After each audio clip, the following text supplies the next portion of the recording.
All full up. Can't carry any more.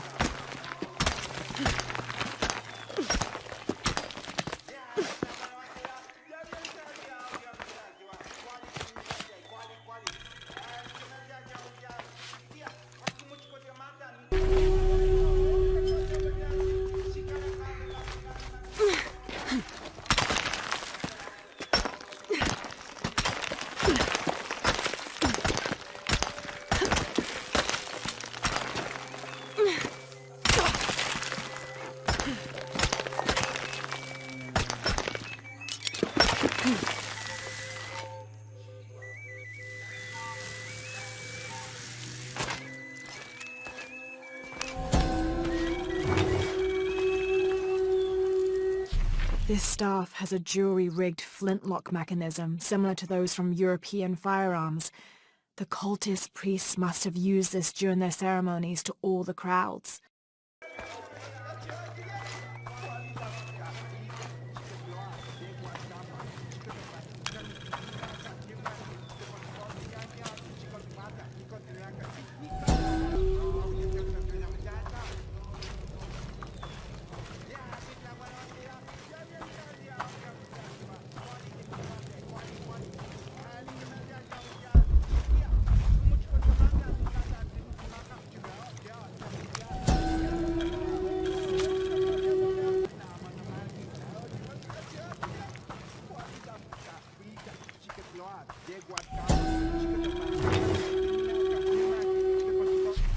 An Aztec-influenced mask, decorated with items native to the area around Paititi.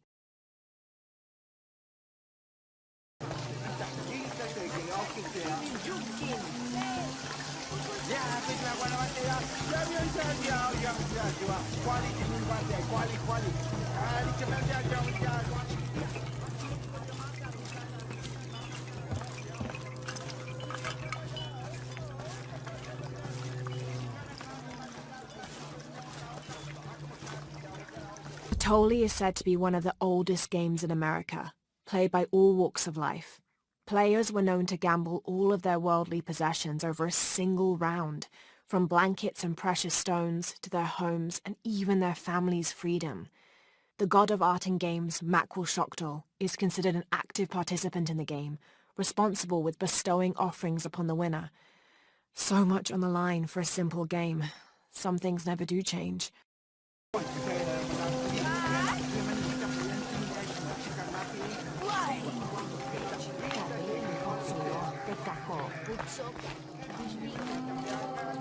It is busy today. Kukulkan may have promised we'll thrive, but many make their own offerings.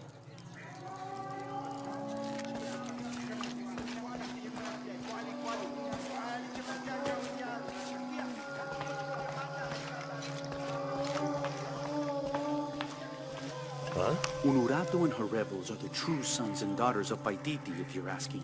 I'm not the only one who thinks it either. Just the only one with the guts to say it, apparently. The cleansing is upon us, and it should be Unuratu's line that sacrifices Kukulkan to restore the sun, and not the other way around. But thoughts like that have a way of getting people dead, so it's no wonder they aren't voiced.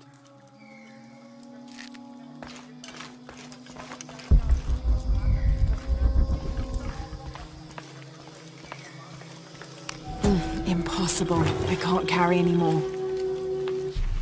A ceremonial whistle used during human sacrifices. The sound emitted from the skull-shaped instrument has been compared to the tormented screams of the dying and the dead. Its shrill cry is said to clear a path to the underworld for the recently deceased. The death whistle has also been used as an instrument of war, its cry striking fear into the heart of the unknowing enemy.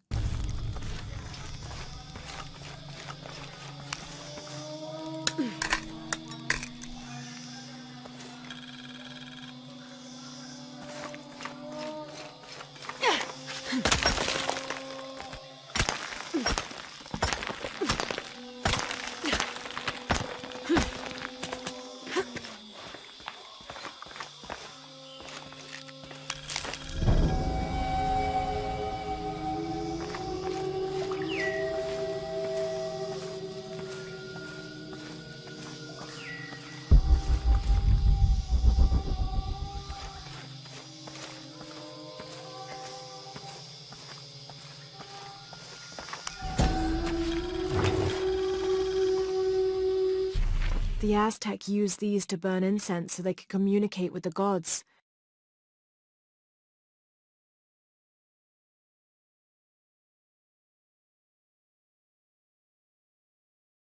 Still smells of copal.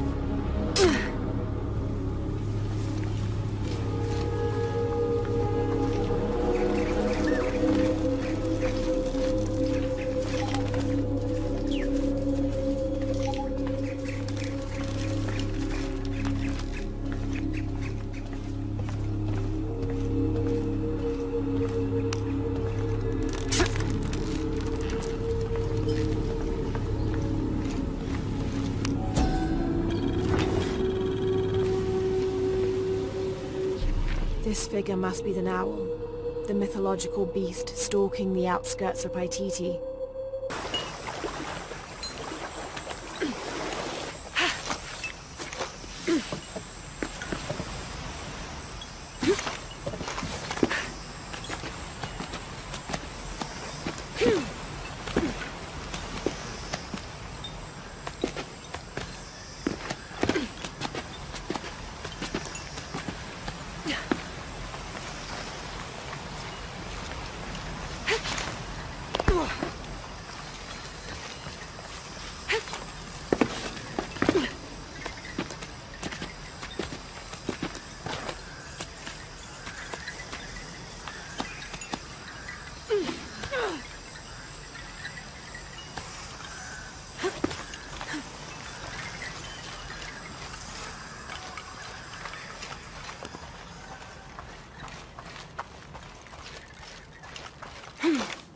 Shit!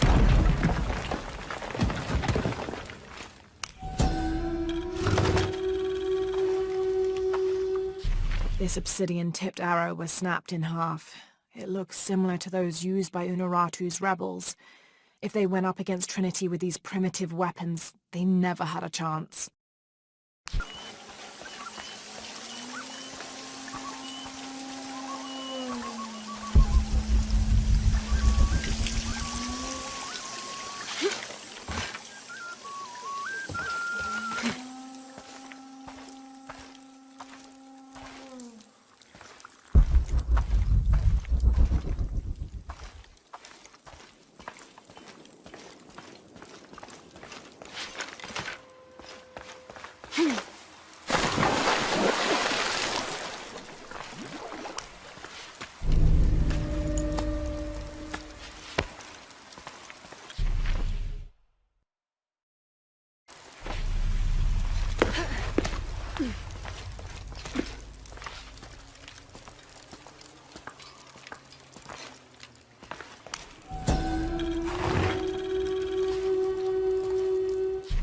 This jade mask would have been placed on a noble's corpse during his funeral. The artisans were reputedly able to create an almost exact likeness of the wearer.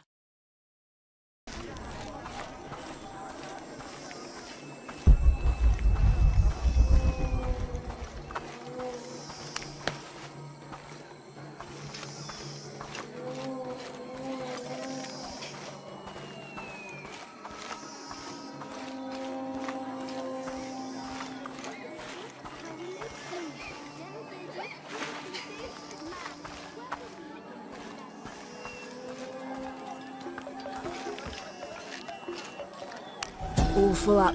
Can't carry any more. This elaborate pipe is sculpted to resemble Xicoatl, an Aztec serpent spirit painted in green, blue, and yellow. Its sides are decorated with semi-precious stones. The inclusion of jade indicates at least a measure of Maya influence. The bowl still reeks of burnt roots and smoke. Not an entirely unpleasant aroma.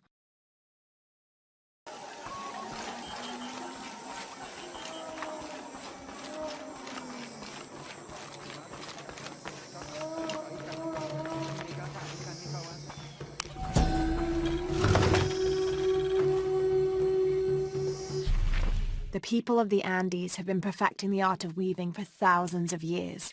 This chuspas is a wonderful example. Woven of llama or alpaca hair and traditionally used to carry cocoa leaves, it clearly highlights the weaver's skill. Beautiful.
These are the king and queen of Mictlan, the principal underworld of Aztec mythology.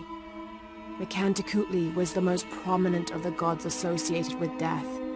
He was often depicted as a skeleton with eyeballs in his skull sockets, and his responsibilities included looking after the souls of the departed. His wife, Mictlantecuhtli, presided over festivals of the dead, which are precursors to the modern Dia de los Muertos traditions.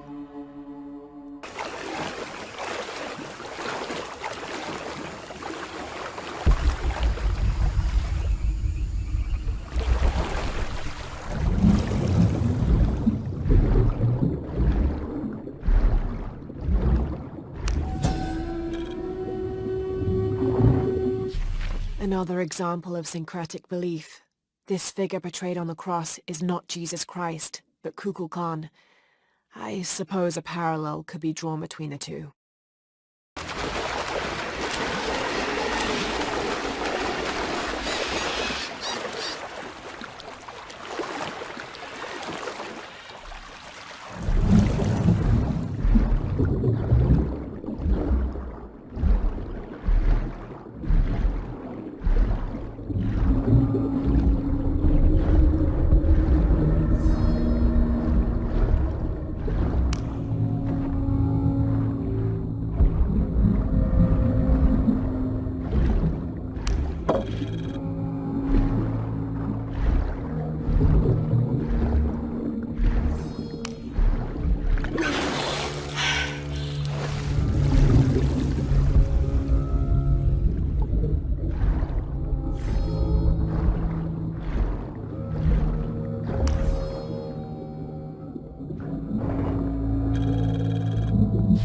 The detailed engravings on this helmet and its unusually good condition could mean this helmet was worn more as an accessory rather than protection in combat. Perhaps Lopez used it to project an air of importance.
There must have been an incredible battle here.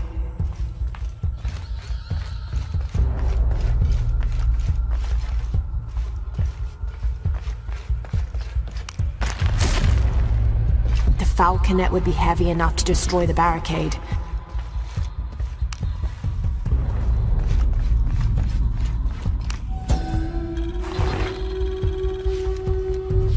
This seems to be some kind of primitive sculpture of a human.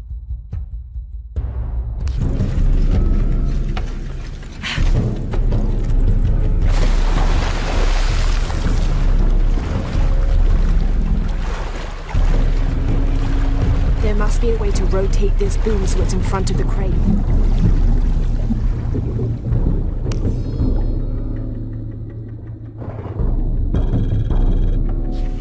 Even rusted out, you can tell this is a quality weapon. It was likely manufactured in Toledo. The city was renowned for their steelwork.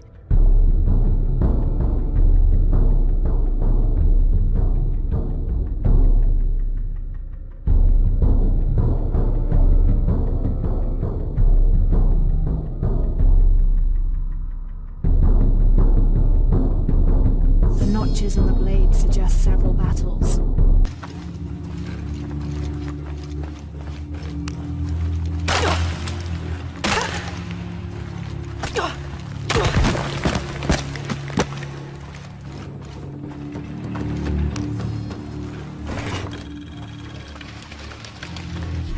This rosary has 6 decades instead of the usual 5.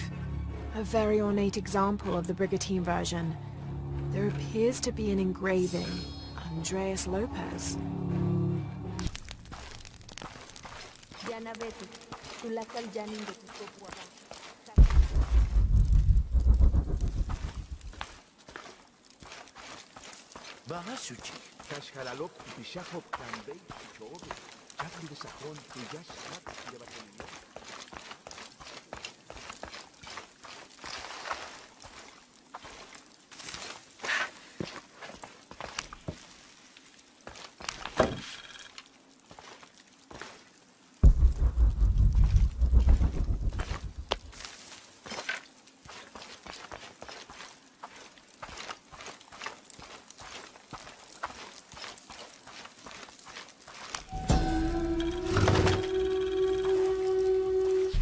A 6-point mace, cast from copper, with an embedded axe blade.